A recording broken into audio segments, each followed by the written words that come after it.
Hello. So, today, well, we're going to be looking at this.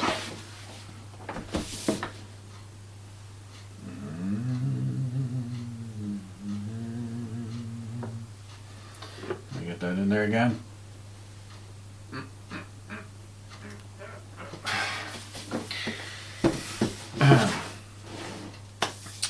So, I have recently, because buying cartridges, once you start doing it, you're kind of like, well, what other cartridges can I get? Are there other systems that have HDMI output and you can play actual cards on? And the answer is yes. Aside, of course, from bespoke systems, or bespoke, newer systems, new retro systems, like, for example, the Evercade, and I'm sure there's others that I'm not really looking at the moment. But the other one that occurred to me was Mega Drive, and I thought I had seen something about a Mega Drive mini console which had a working cartridge slot in it. And so I did a little bit of research, and a little bit of research is necessary. So Sega has come out with a couple iterations of a mini Mega Drive system. One looks like the original Mega Drive, kind of like this, and another one looks like their version 2, their Mark II version that had the more square shape and the two red buttons. But these are mini systems like the mini Famicom that came out, or mini NES and the mini Super Nintendo, and these are little tiny boxes that have a chip in them. They're like the Atari 400 Mini. They have a collection of ROMs on them that they load via an emulator, and that's it. It's a closed system. It has a set number of games. There are people who, hack the firmware and try to mod them to load other ROMs or whatever, but I have no interest in any of that. So, it's a shame. But Flashback, or AtGames rather, put out 2 Flashback Mega Drive systems. And I've done a little cursory look at some videos online, and a lot of people don't like these machines. A lot of people don't like AtGames. They have a reputation of putting out cheap product that's not super great, but at the same time, they've done things that they don't really need to do on these systems. So, for example, well, let me start first by saying this, what I have here, is the second iteration. Now, it is not referred to as a Sega Mega Drive Flashback 2. I'd like to note, it just says Sega Mega Drive Flashback. But there are, in fact, 2 very distinct versions of this system. The first one that came out, I think, in 2017, I want to say, maybe earlier, only had 40 titles, had 40 titles pre-installed. It still had the working cartridge slot.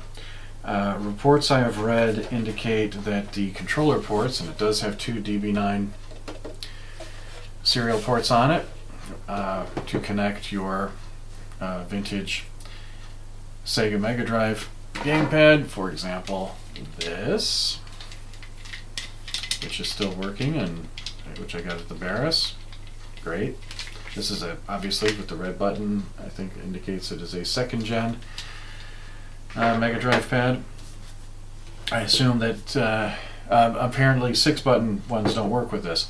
But what I was going to say about the first version of this Flashback console is there were reports that the pinouts weren't quite right on these, and so the controllers didn't work super great, and so there was much grumbling and unhappiness. This came out in Europe in 2019, I think, which is, I'm not sure about the date of the first one. And no fanfare really. It doesn't have a number 2 written on it. It has twice the number of titles on it, 85 on this version. I've seen a video review of a German edition. This one includes Mortal Kombat 1 to 3. These are not included on the German one, presumably because of ratings issues or whatever in Germany. So, and I should note that, it's 85 games, that sounds like a ton, but a full 14 of those are some kind of goofy, I don't know what the heck they are. They're just these rubbish kind of like shareware titles or something. I don't even know why they're on here. I haven't looked at them, to be fair, but I'm just going, I have a bunch of actual licensed Mega Drive titles. Why would I want to play some random rubbish that I wouldn't even, download on an iPad? But anyway, that aside, they came out with this, and this one, is all working. Now, this is a very lightweight thing. It feels like it's probably got a single, Raspberry Pi inside of it or something. You got HDMI output. You got a micro USB port for power. It has an SD card slot. Out of the box, the only thing the SD card slot is good for is to back up your save states of your games and to load firmware updates, which, as of this recording in 2025, is not possible anymore. I remember reading somewhere that there was a firmware update released by AtGames that allowed you to load ROMs from SD. This is not available. There is no firmware update for anything except their Atari flashback machines that I could see on their download website for firmware, which is not even the URL that's referenced in the manual in here. You actually have to do a little hunting to find that, as they change their web front end to remove an explicit link to it. So again, I don't care about loading ROMs. I think there's been some community hack of this. I know there was for the Sega release of the Mega Drive Mini. But the features otherwise, it's got a non-functioning volume slider. There on the original Mega Drive, there was a 3.5mm headphone jack, so that you could sit really close to your TV, I guess, and plug in your headphones and not bug your parents. It's got the volume slider. This on the original one is a reset button, but here it's the menu button. Which is kind of handy to have because the two controllers it came with, this is another big change. The first edition of this console had infrared remotes, or joypads, which not a great technology to be using for the games controller. I mean, aside from being subject to interference, it's not, I don't know, it just seems like a bit daffy to me to do that. These run off of AAA batteries, a pair of them. It has a simple on-off switch. A blue light comes on. There are 6-button pads, although the number of games that actually use 6 buttons that's in this collection is not a lot. That was a later addition primarily to enable a Mega Drive to play Street Fighter 2 better than Nintendo, which it absolutely did. I remember a friend of mine had a Mega Drive and a Super Nintendo, and if we were going to play Street Fighter 2, we played it on the Mega Drive because trying to use a Super Nintendo controller to play that was nonsense, with shoulder buttons acting as I think a light or heavy attack for punch and kick, just pants. These are not bad pads, to be honest. They're all right. What I do note is that the Player 2 one only has a start button. Player 1 has a rewind button and a menu button. Now at first I thought that was the only place the menu button was, and I was thinking that's great, when this controller dies I can no longer actually do anything with this console. But I then took a closer look and saw that, oh wait, no, the reset button does act like menu. So if you want to go wired and use these, that's great. 6-button controllers apparently do not work with this machine, the wired ones, the original Sega ones. I have connected I went to the Barris, there's a retro game shop in there, and I did pick up a Mega Drive, what was it called, a Championship Pro pad. I don't know if it was actually Sega branded or not. Didn't work great, but that's because the rubbers inside of it were worn out, so I wasn't getting, the right on the D-pad wasn't working anymore. The button wasn't really springing back like it's supposed to.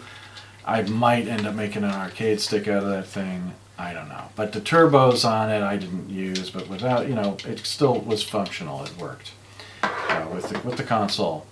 once I've moved some stuff around and took it apart, but ultimately I couldn't use it. So I ended up getting this offered as compensation, and this pad works a treat. Although, again, you are plugging it in wired, and I don't really see a specific advantage. I don't have input lag with this 2.4 gigahertz wireless radio pad, but it's good to have options for the day when this thing bites the dust. So,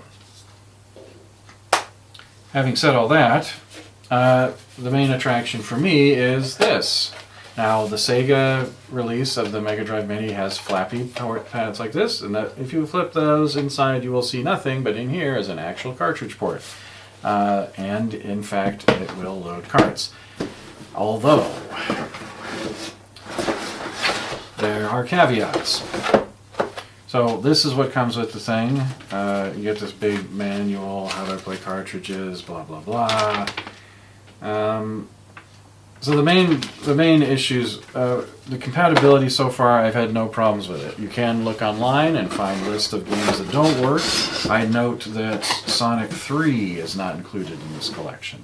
And I'm not sure, I think it must have been in one of them at some point. The cart also does not work. I mean, it will apparently work. However, the issue with it is, like the recent Atari Plus consoles, this machine is using a dumper to read the cart ROM, right? So it's not actually accessing the cart directly like a real Mega Drive would. That means that games like Sonic 3, which uses a battery backup in it to do save state, it doesn't see the battery. It can't do the save state part. So you can play Sonic 3, but you do have to do it in one sitting because you cannot save and walk away. This thing is finicky. Basically, you end up with a menu item that says cartridge slot. When you plug a cart in and turn the machine on, I've never been able to hot swap, so as far as I can tell, that is not supported. That you do have to slot the cart, turn the machine on, it checks the slot, and within a few seconds will say loading cartridge. And then you'll have, instead of being grayed out, the cartridge slot thing will be eliminated. But in my experience, I've had to, now maybe the carts need cleaning. I'm not 100% sure on that. Sometimes I turn the machine on, the cartridge slot entry menu item doesn't exist. Sometimes it does exist. It says loading. Nothing appears there. And then a third try, boom, I can play the game. Is this because my cart contacts need cleaned? Is it because the software is flaky? I don't know, because it's not telling me anything. If it popped up an error message saying, error, I couldn't read the cart, then I would have a clue. But I don't, so I just say, well, I can play the carts. It just might take a few tries. Hello. So, here we go. Got my little pad with its ever-present blue light on, and the Mega Drive Flashback 2 or Mini or whatever you want to call it is sitting there with its power light on. This is the menu. It's okay. The action isn't super amazing, to be honest. It's a bit clunky. The remote for the sound, just in case. Sometimes the remote or the controller will freak out on you. So you got favorites, recently played. I did buy the second hand. I did not play these goofy games, Air Hockey Bomber, Chess, Checker, etc. You do have to scroll off to the side, to the left, to jump between. Alphabetical listing, the Sonic games get their own thing. There's Game Gear games on here, there's Master System games on here. Here's the bonus games. I don't know why these are on here. It's like, you have to move over in the main thing and you can press the Y button and the X button to move back and forth. I just don't get it. What are these for? Just so you can bump up the number of games on the thing? You can set the background. You'll see there's a grayed out cartridge game thing on the bottom there. The settings has backup to SD card, backup to restore from SD card. But it looks like it's all or nothing. So yeah, that's what it says. So you can't choose individual ones. It'll either back everything up or restore everything up. There's a background music. There's something on overdrive. I don't know what the heck that is. Background music is this. I mean, if you want to listen to this repeat itself over and over again while you're looking through stuff, no, I don't. I don't know what it is. Maybe it comes from a classic Sega game. I don't care. But basically, here's what you get, these Alex Kidd games. I will probably do a video on these just because I dislike them so much. I find these to be just not fun, and the fact that they include 3 Master System ones and the Mega Drive entry baffles me. Like, there are probably nostalgia freaks out there that like these. I'm not one of them. You'll see there's a light gun game included in here, Assault City. Now this is something that's adapted. It's a Mega Drive Master System game. I don't know what would happen if you tried to use a light gun game with this system, other than the fact that this TV is a big piece of plastic. It's going to have too much lag to work with a light gun.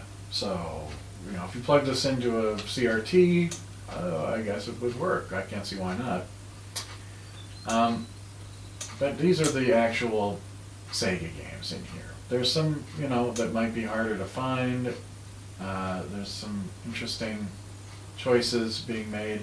You do have Shinobi Shadow Dancer, Shinobi 3, you get all the, you know, Vector Man 1 and 2, so there's a good, and then if you don't go through everything, and Virtua Fighter 2 as well. You know, if you're into 3D fighting games, which I am 100% not. But occasionally this thing will wig out and it'll just start like flipping through everything. Like you hit the, see if I can make it do it.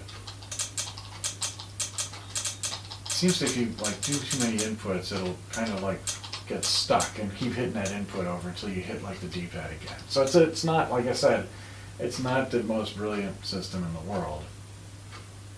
But we'll just go through a few of these. I don't have a ton on the list here. There's some that I do enjoy. Some are new to me. There's a lot of these at arcade ports. Alien Storm Ultra Beast, Bonanza Bros, Crackdown, E-SWAT, Golden Axe, Shadow Dancer, Fantasy Zone. These are ports of, and Darwin 4081. These are ports of actual arcade titles. But most of what I like on here is the fact that they are kind of arcade games, run and gun type things. Anyway, let's dig in. So you can either just launch straight with the start button, or you can look, it'll give you like a little menu here, and then what you do with the controls. Most of the games that are in here are fairly simple run and gun type action games, or shooters. So they're not overly complicated.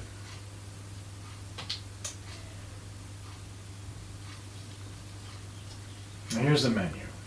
So you get different save slots, or you can start new. I'm going to load this one, just because it's got my score on it. Alright, so you can see it doesn't look bad. There is an optional scanline filter. And I'm not, my opinion on scanline filters generally, I'm kind of mixed on scanline filters. But if you look at this resolution of this thing, the picture on it, and this is one of the things that people say about the Sega mini consoles, is that they look great.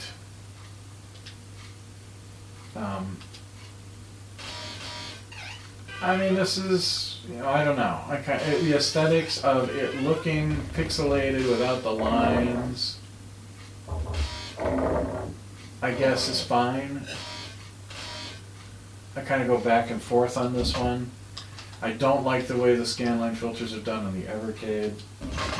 But this actually looks okay. It does look makes it look, you know, kind of like a CRT, which covers up some of the low resolution. Anyway, play the game. Yeah. So, you have different modes here, options. Now, you might have noticed that in the settings there isn't any kind of button remapping feature. There's no global button remapping. Instead, each game, and this was true of the Mega Drive games, has its own control scheme. So, basically, each game you just had to go and do the thing. Right? I mean, that's what you're doing. So, and a lot of games use just the B and C buttons. They don't even use the A button, which I find interesting. Alright, so we'll, yeah, and you get different players to choose from in this game. Each one has a different attack style and everything.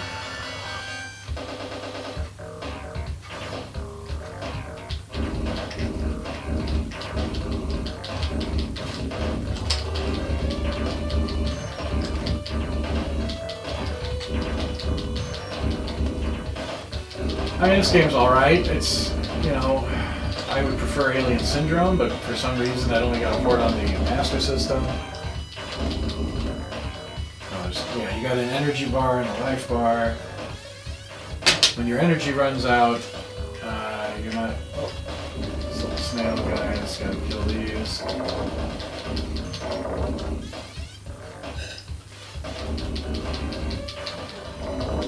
I like a rail shooter. A light gun rail shooter, really. And once you hit the things, you gotta then tap them again in order to pick them up. I keep missing the chickens. I think the chickens give you life.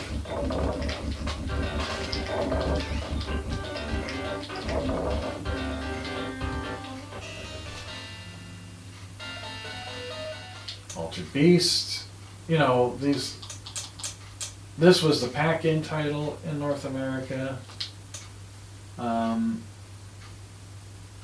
until Sonic came out, and then they did a Sonic, you know, when it first launched, and then they did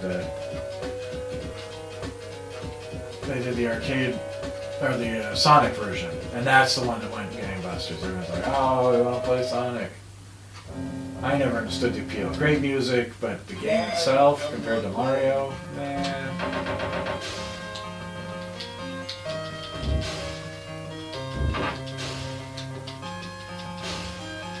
Well, again, this is a pretty basic, you know, we're not doing anything too radical here. Get the power-ups. Oh, the guy knocked me on my ass.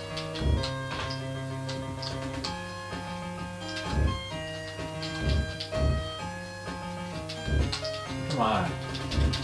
Really? Arcade, those guys are a pushover.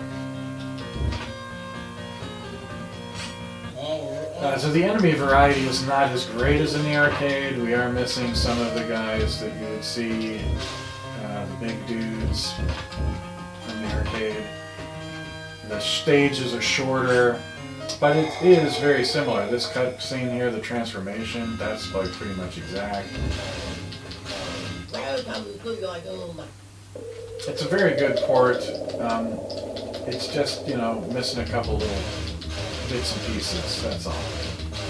If you're a purist, you're going to say, you'll notice it if you're a fan of this game, playing in the arcade a lot.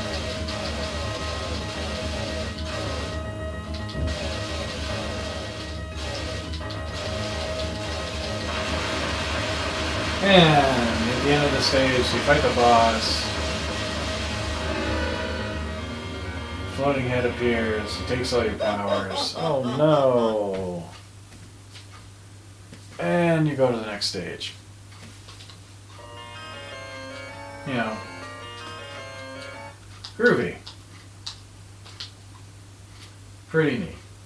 I really like this game. This was an early example of a game that was using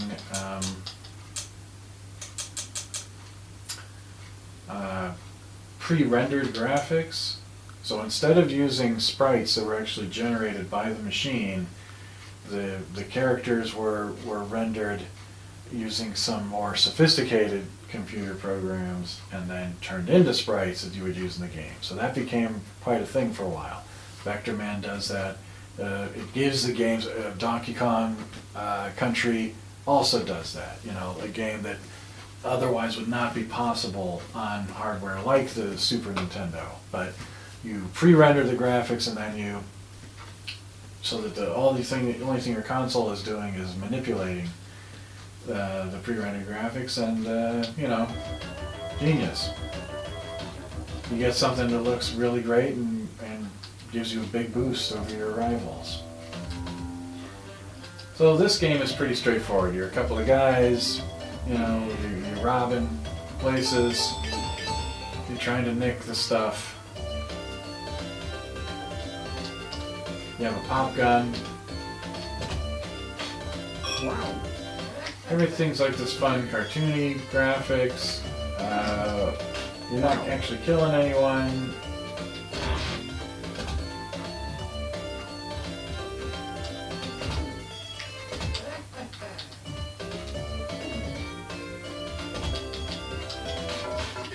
Oh, you knocked me down.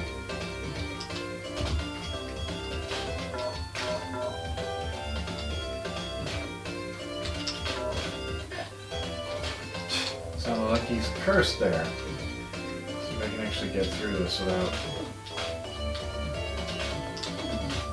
Why isn't the door opening? There we go. Oh! Unfortunate. Now when you play two players, it's got a horizontal split screen, so the two of you can act completely independently. It's kind of a neat game. You steal all the things, you go to the roof, you get rescued and taken away.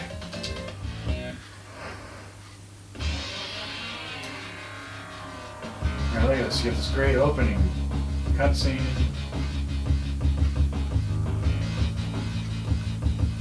I don't know why they even bother with this. I mean, as far as story setups go, it's almost non-existent. He's confronted by his drawing. Who decides to, who somehow puts him into his art. Right, whatever. It's like just, that's the conceit. You could have done that with anything. Now this is another complaint about this system. You listen to the sound, there's a little bit of stuttering happening. It could be because of the PAL, if it's a PAL conversion, I don't know. I don't mind it, you know, I've got a turntable and a tape deck, you know, I still listen to analog audio on my stereo sometimes, so.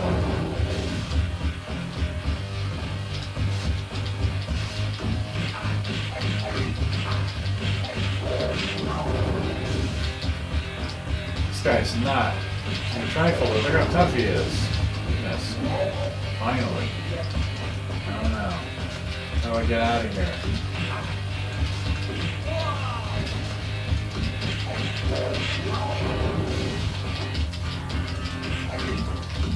But the character animation is amazing. Just look at that.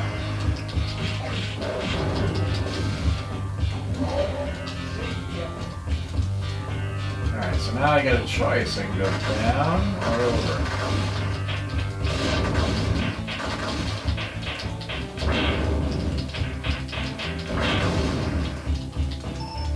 Yeah, I picked up an item. So it's basically a one-off power thing I just wasted on nobody. They told me I'm a little bugger. That's not cool. That's my rat.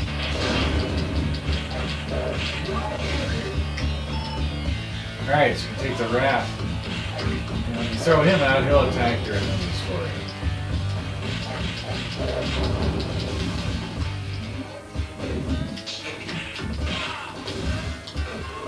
Finally.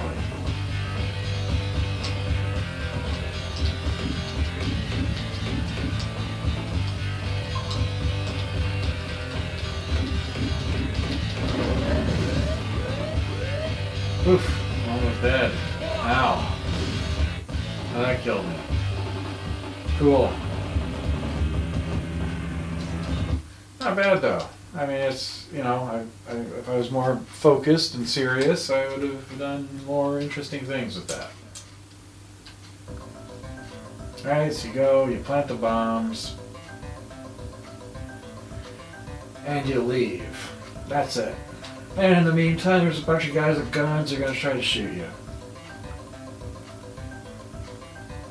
But this is what the original arcade game is like.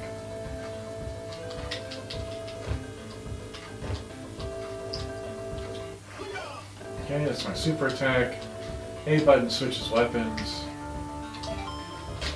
Oh. Come on. Oh, oof. You hide against the wall so you don't get shot.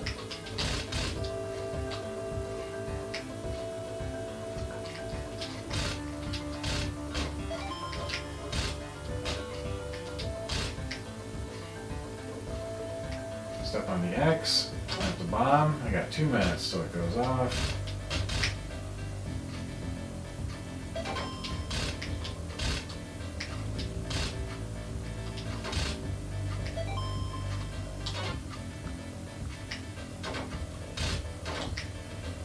One more I gotta plant. Oh, come on. You guy just like instantly saw me. Get out of here with that. Okay, you leave and blammo. Pretty cool. And now I got these rolling guys. These are the worst.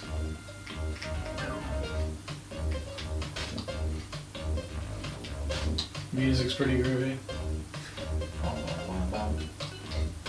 Ah, look at that. Rolls, shoots me instantly. Anyway. You get the gist. It's groovy.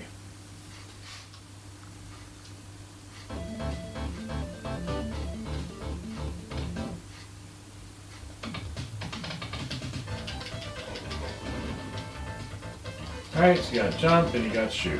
What more do you want?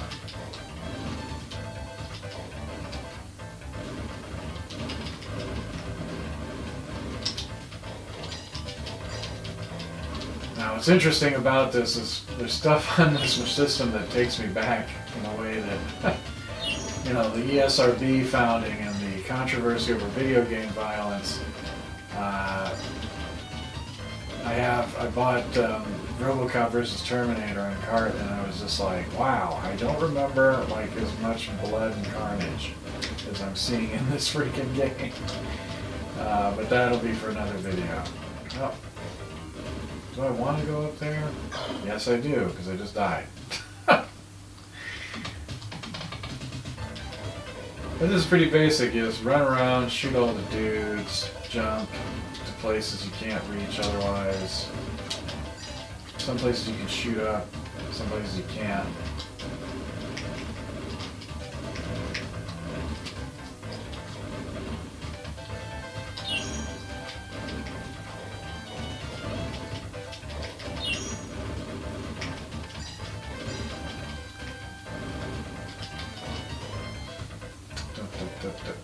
Oh, ow. Ah, clobbered me. Anyway, that's, you know, a lot of these games, it's just, there's not a lot to them, but that's what I find appealing about them. This one is interesting to me. This is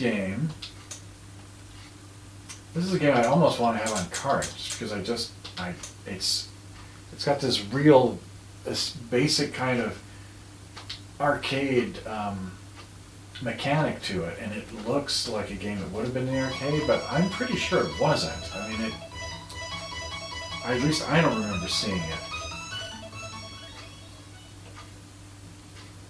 Rack up a super score. So you jump. So you're trying to get you're the little bluebird. You're trying to get all the chicks and taking the safety away from the cats. Now if you can bounce over things, if you grab a thing. Oh, I can go and take them early, but if you hold out, you get a bigger bonus. Oh, I should have jumped over his head, not onto his head. Now, when you abandon your charges, they stay where they were. You can only go like one level up, so you got to kind of time your leaps. You automatically pick up flower pots when you touch them or other items. Oh, get away from me, man.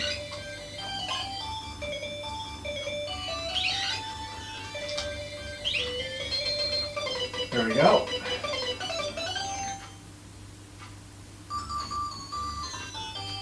You know, I really, for this kind of game, I think the scan line is going to do it. Look better. Your mileage may vary on that. I like the way the scan lines look.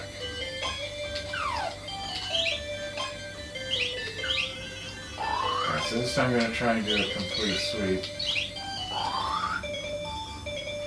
Is that everybody? I think I got them all.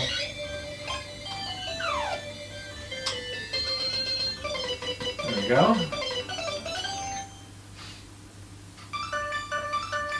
Alright, so now I've got a net. All these guys get... Oh.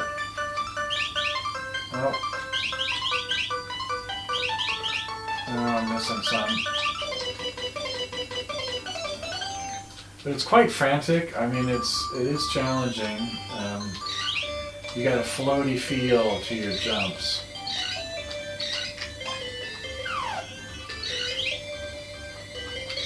The background's a bit...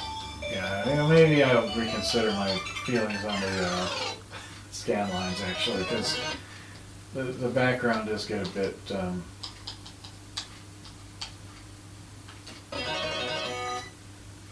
is confusing things a bit with the scan lines. But anyway, that's that one. Nice. Basic arcade action. If I had a Mega Drive back in the day, would have had that. I would have been playing it a lot, trying to not be too frustrated. Now Golden Axe, these are kind of interesting. Golden Axe, there was an arcade game, Golden Axe 2, famously called Golden Axe 2, Death Equals Adder, which I think was just supposed to be the return of Death Adder. But not the return of Death Equals Adder, but they used an equal sign instead of a dash, whatever. The first of these 16-bit carts, or ROMs, whatever you want to call them, is trying to be a faithful port of the arcade game, and it does a good job. However, Golden Axe 2 is not a port of the arcade sequel to this game. Likewise, there was no Golden Axe 3 in the arcade, so this is another wholly new game. So I'm just going to play the first one, just to give a sense. It's a pretty basic, it's like it reminds of D&D, the Chronicles of Mystara type thing. That Capcom did. So it's a beat 'em up.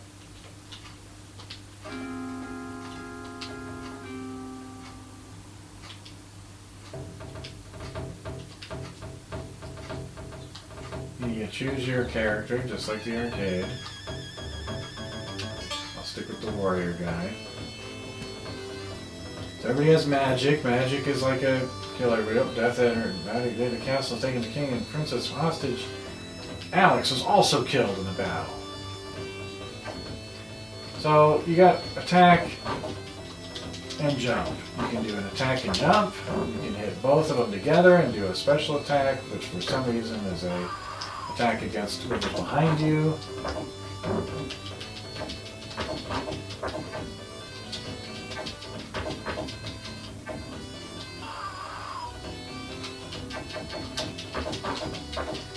Like a lot of games of that era, you know, the guys who have different colors, it's the same guy, but he's tougher because he's purple instead of blue or whatever.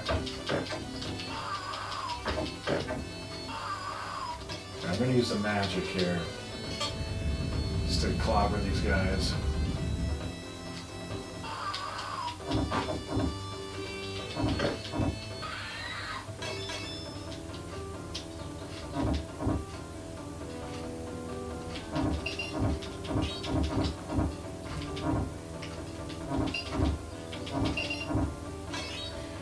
Yeah, I got more potions. You gotta be careful with these guys, because if they charge you or something, they'll knock you off your steed. You don't want that. Yeah, gotta do that, because those big guys with the mallets are gonna come and clobber me. Ah.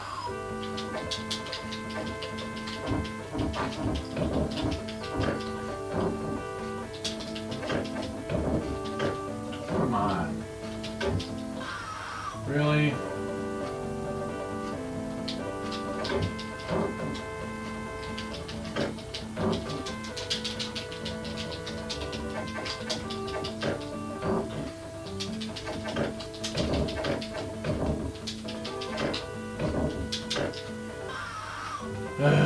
So this is kind of a strange game. It's another fantasy fighting thing. It's just you've got rings that you can wear that give you different powers. So from the pause menu, you choose the rings that you want, and then, well, I'll show you. I assign them. Let's see how I assign them.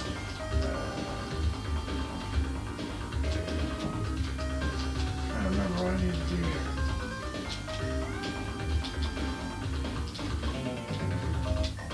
Okay, so you press C.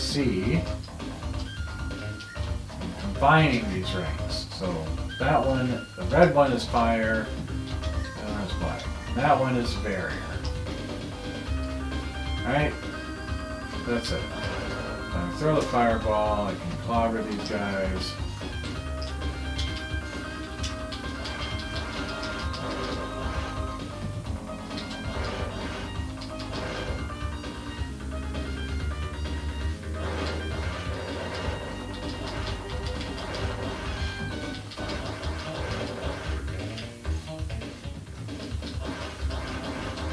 Whoa, hey, don't be spitting fireballs at me. I spit the fire around here. Okay. Maybe this won't be one of my favorites.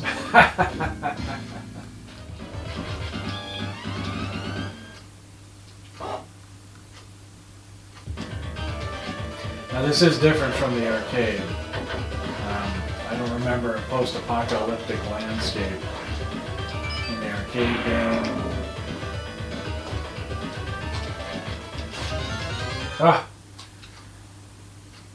But you do get that a bit, you know, sometimes where the arcade ports are different, and that makes it interesting though. It means that, you know, you played the game in the arcade, but the game you're getting at home is not the game you played in the arcade. You know, the same game, so it's fresh.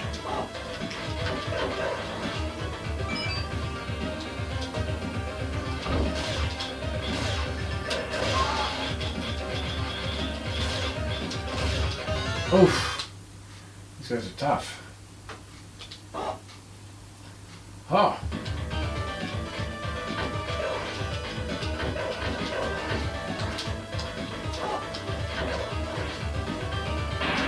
Whoa. Well, this is very different from later games in the series. Shinobi the Revenge, for example, is quite a different game.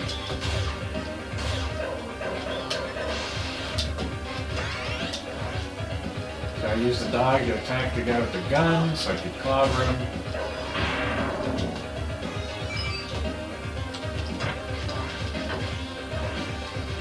Oh, tricky. So this one, Shinobi 3, is a different game. I mean, you got some of the same controls and everything. However, an important difference in Shinobi 3 is that, oh no, I'm thinking of Shinobi the Revenge. Return of the Ninja Master.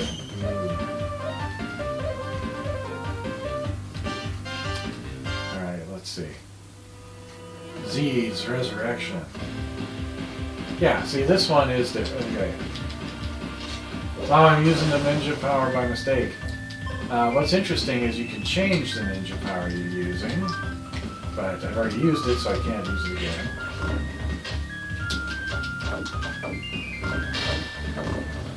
You have a limited number of kunai, so unlike the other entries in the series where you have an unlimited number of shurikens, you can just chuck to your heart's content. That is not the case here, so you really do want to be economical. It does have a big life bar, so clearly we're taking the series in a different direction here. I'm impressed how long this electric barrier lasts. Pretty good defense. Press an extra.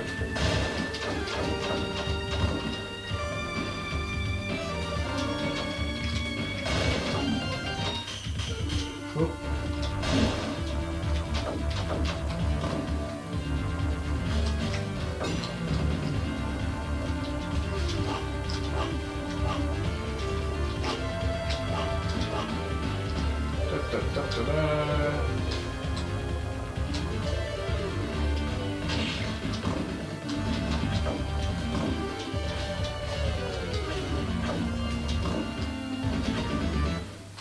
There are crates there, but really? How did that work? Alright. This is pretty straightforward. You got shoot the colorful things and it's your little cute spaceship that has wings on it. And kill all the I use the bombs to kill the generators. And then if you kill so many of them, the shock comes down. So this isn't really terribly different from, I mean, Super Fantasy Zone is basically like the same thing, but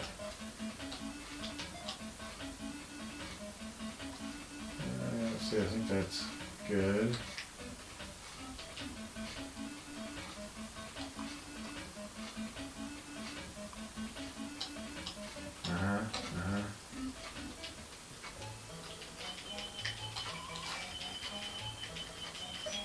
So you get the money and you upgrade your ship and you kill all the little cute creatures, which I'm like, why am I killing cutesy things? Everything's cutesy, it's so cute. In fact, if I'm not mistaken, Opa Opa, which is the name of the ship with little wings, was originally basically like the mascot for Sega. Before Sonic came along.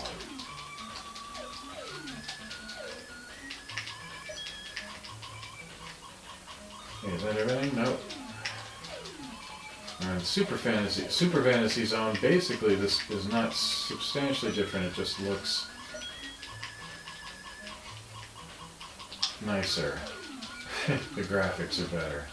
But it's fundamentally the same game.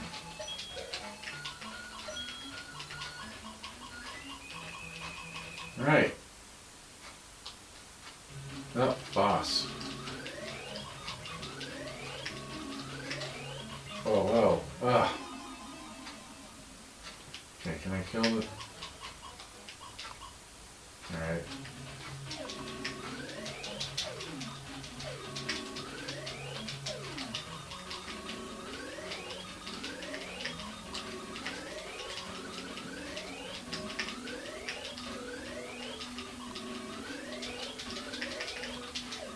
Whoa. Oh, man. This is tough. Pretty cool game, though. I do like the Fantasy Zone games. Okay, so now this is interesting. Fantasy Zone The Maze.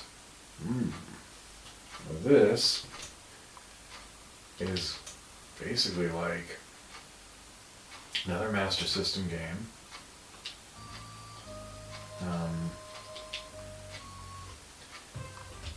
So this is kind of like Fantasy Zone meets Pac-Man?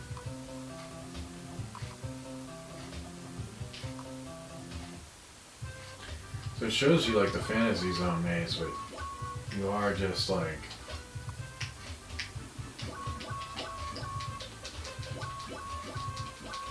You are just going around this maze. So you pick up the dots. They give you money and points. Ugh. That was rubbish. So, but you have to go and run over the items to get them. If you don't get the money, that's really obnoxious.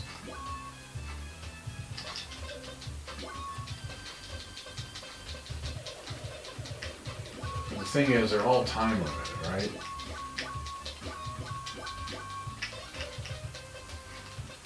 If you touch the spot, then you stop the enemies, more enemies from spawning. Alright, so you get the last dot, everybody turns into coins, which if you're lucky you'll get some of them. If you're not lucky you don't get some of them. This is just a cutscene, I'm not doing anything here. Alright, it tells me how much everything costs.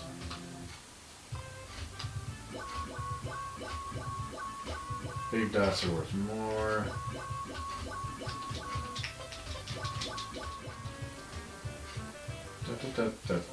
Very cute. I think I could probably buy those items, that's why it's showing them to me if I press like the other button, but I don't care. It's fine. Sweet. It's fine. But I like a maze game, and it's got maze game qualities to it. But you get the vibe. It's cool.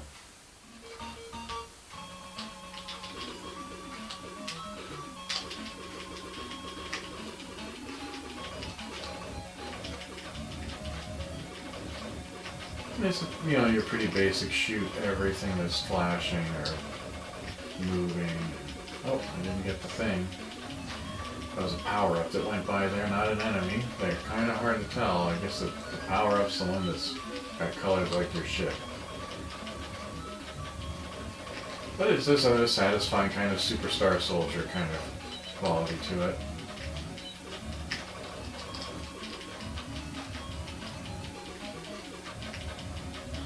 But the screen is super bare bones, there's no displayed score. So I guess you're just playing to see how far you can get. And I'm sure if I had a manual there'd be some kind of rationale as to when these things appear, but there are things you can't shoot through like those, but I can fly through them, so I don't get it.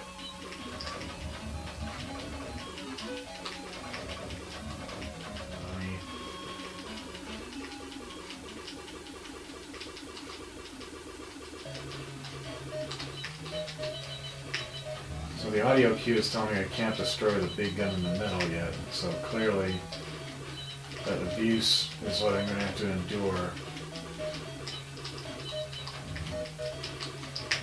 Alright, here he goes. It's not an easy game. I mean, the graphics are simple, but, you know, it's certainly got some...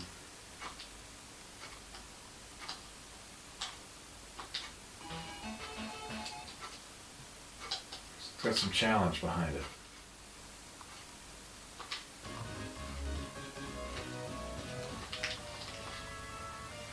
And this is a, you know, the shooty shoot is automatic.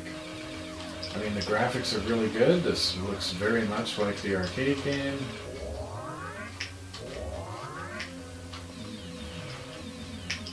But that's why we got a Mega Drive, right? Because we want that arcade action.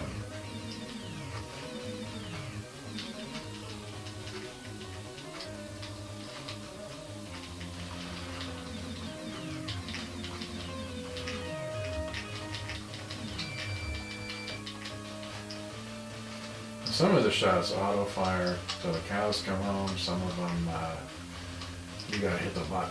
So, oh, I got devolved.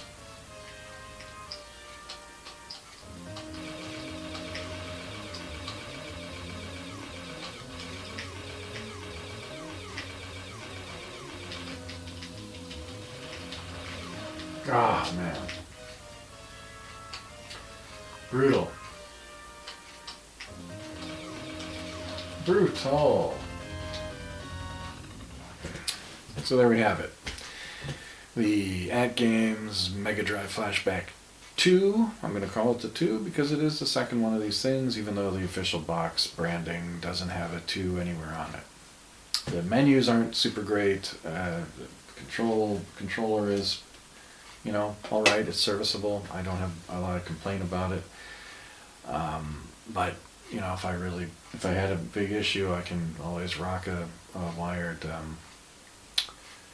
Mega Drive gamepad, 3 button only though, right? Because they want you to use this for the 6. Why? Don't know. But there's a good collection of games here. I mean, you can get a lot of these if you get like the Mega Drive collection on the PS5. I'm sure, well, you can't get it now because it's been pulled from the shop because they're trying to direct people to the Mega Drive Mini instead with its USB Mega Drive controllers and limited bunch of games, but Project Luna or something is trying to hack it. But you know, the reason I got this particular machine is the cartridge slot and the dumper. Not as good an offering as Atari's Plus series of consoles, but you know, maybe someday Play-On or we'll get a contract to do the same thing they did for Atari for Sega. We can but hope. But until then, unless you want to rock a classic Mega Drive console, this is what you do. If you want to have like a best of both, you know, HDMI output, 720p display with a cartridge slot in it, this is the only game in town right now. Hopefully we'll start to see companies realize that there are people that want to collect carts, or they have carts, they don't want a bunch of pre-installed ROMs, they want a machine that's like the machine they used to have, but they can connect to a modern television using HDMI. I don't think it's a big ask. If someone did a PC Engine, and also can we make them region-free or multi-region? I mean, that's another thing about this. This machine has the cartridge slot. Now, to its advantage, it will run. You can use North American carts in it apparently, because North American and European Mega Drive carts are the same form factor. So if you got Sega Genesis games from North America, you should be able to load them no problem. The dumper doesn't care. Japanese carts, though, have a different form factor. They physically will not fit this slot. So you would need to get some kind of adapter. And then I don't know what would happen. I'm not particular enough. There aren't enough Japanese exclusive Mega Drive carts for me to care, to be perfectly honest. And those that would be of interest, like Pengo, cost like hundreds of dollars. I mean, ridiculous amounts of money on the collector's market in Japan. So not going to do that, especially for a game that I actually have on my Wii, my Japanese Wii. I have the Mega Drive Pengo. So someday I'll do a video on my Japanese Wii, because I have a few interesting things on it. That's why I hang on to it. Anyway, so that's all Mega Drive land for now. I will do some more. I would like to do a comparison to look at the collection on the PS3 and the PS5 collection, which has sadly been pulled from the shop. You probably can get the PS4. I think it's actually technically a PS4 game, so you could probably get that on disc if you really are interested. And then I've got my carts. I've got 7 carts that I'm going to try out on this thing to show you guys how crap the cart loading system is. But when it loads, hey, you get it. You just get the little warbly sound, which may be original, maybe because this system is not super great. But the audio I can live with. But there's some interesting games on the system. Anyway, that being said, keep on gaming.